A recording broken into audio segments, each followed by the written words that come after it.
We've just had a couple pandemic elections, and it favored the incumbents, Saskatchewan and BC, as well as a couple federal by-election races in Toronto. It seems like a good political move to have an election if you're the incumbent. So what do you think's going on with the federal Liberal Party, and will we see a fall election? Well, I think when we looked at the showdown between the opposition parties and the Liberal government over the naming of the committee that would examine the We controversy, that was really quite telling. The Liberals were not willing to blink. The NDP capitulated. They said nice things like, we're not going to give the Liberals an election. I think that's a very valid point to say, but they supported the Liberals and didn't get anything. The Liberals probably realized that they didn't need to give anybody anything because they'd be happy to go to the polls. Our polling suggests that the Liberals have the advantage right now over the Conservatives. And if an election were held today, they'd probably win that election. So I think the Liberals are looking at New Brunswick, Saskatchewan, British Columbia. Those are three provinces with three different incumbent parties, right? You have the Liberal part, the Conservative Party in New Brunswick, the New Democrats in BC, the Saskatchewan Party. The one thing that they had in common, all incumbent governments. And all of those incumbent governments were rewarded with very strong mandates. So I don't think the Liberals are afraid of having an election right now. They might even want one before 2021 rolls around. So why is that? Why would they prefer an election now instead of later? Okay, how about this, Michael? It's a choose your poison, decision making. So today's poison for the Liberals is the We controversy, right? And lack of transparency, criticism probably from the opposition parties on how they're managing and fighting the pandemic. And then that would be the poison. And the Liberals have to decide, okay, is that poison lethal or is that poison not lethal?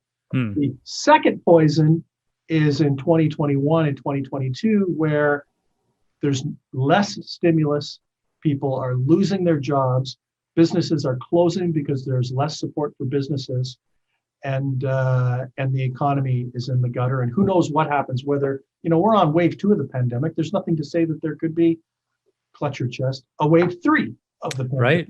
Right. So I think for the Liberals, the binary choice for them is go now, take your hits on the We controversy, but still pump stimulus out there. Or go later, not have the We controversy probably as big an issue, but have to deal with the human fallout of cutting back on stimulus. And I would hazard to say that if Canadians are receiving stimulus checks, that they are probably in a better mood than Canadians who are not receiving stimulus checks. And I think those are the two things that the Liberals have to try to sort through in terms of their political future, because there are risks on both sides of the equation. Now, what did you make of the two Toronto by-elections that we just saw in Toronto Centre and York Centre? It seemed like the Liberals may not have done as well as expected, if that's fair to say. Does that sort of put a damper on possible, hopes if they're actually hoping for a fall election? Well, they won, which the Liberals are probably happy that they won. Voter turnout was extremely low, like between 25 and 30% in both of those by-elections. But the thing is that, the government wasn't hanging in the balance. I think if the Liberals having lost seats might have been put in jeopardy, we might have seen a higher voter turnout, not just of Liberals, but of opposition, the opposition parties.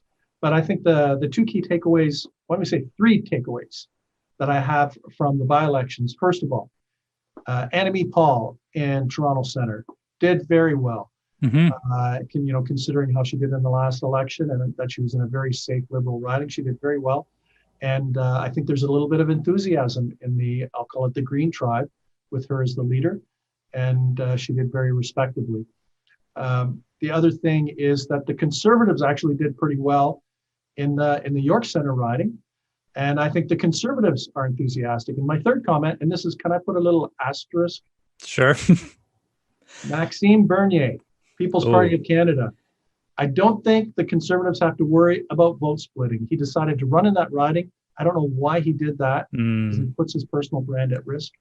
And then I think he only received between 400 to 500 votes in total. yeah. Wasn't really relevant to the outcome. So I think those are the things that we learned out of those two by-elections.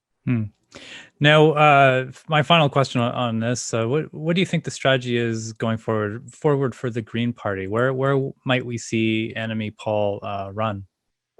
Well, if you're looking at the political map of Canada and the polling and ridings that have the best opportunity for the Green Party of Canada, they would be in British Columbia. British Columbia. So let's face it: if there's ever a green revolution, it's going to start in BC, right?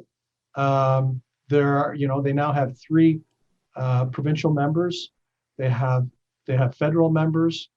The environment is a top issue in British Columbia, and that BC would be prime territory for not just Annamie Paul, but any Green Party candidate.